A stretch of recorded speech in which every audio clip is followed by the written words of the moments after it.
I like to look at the evidence for the resurrection in 4 categories. The first one is, did Jesus die on the cross? Was he dead? Virtually every scholar on planet Earth concedes that Jesus was dead after crucifixion. We have no record of anyone anywhere ever surviving a full Roman crucifixion. Even the Journal of the American Medical Association published a peer-reviewed scientific medical study of the evidence for the death of Jesus and said clearly the weight of the evidence indicates that Jesus was dead even before the wound to his side was inflicted.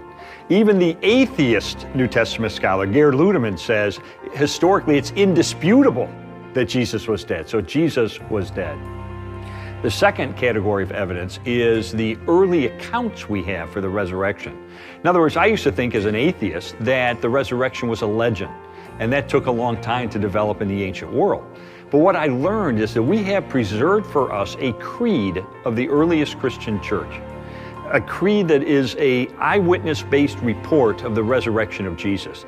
Now, this creed has been dated back by scholars to within months of the death of Jesus. Within months. That is historical gold. So we've got a news flash from ancient history on the resurrection.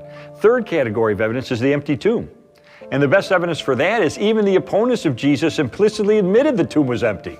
Because when the disciples began proclaiming that Jesus had risen, what the opponents said was, the disciples stole the body.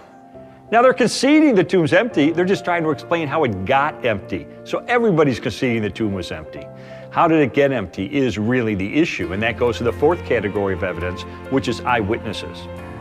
You know, for most of what we know about ancient history, it comes from one or maybe 2 sources of information.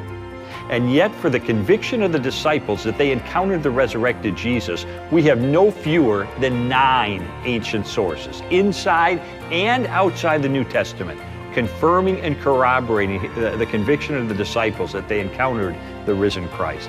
That is an avalanche of historical data. So you put all that together and you have a really good case for Easter.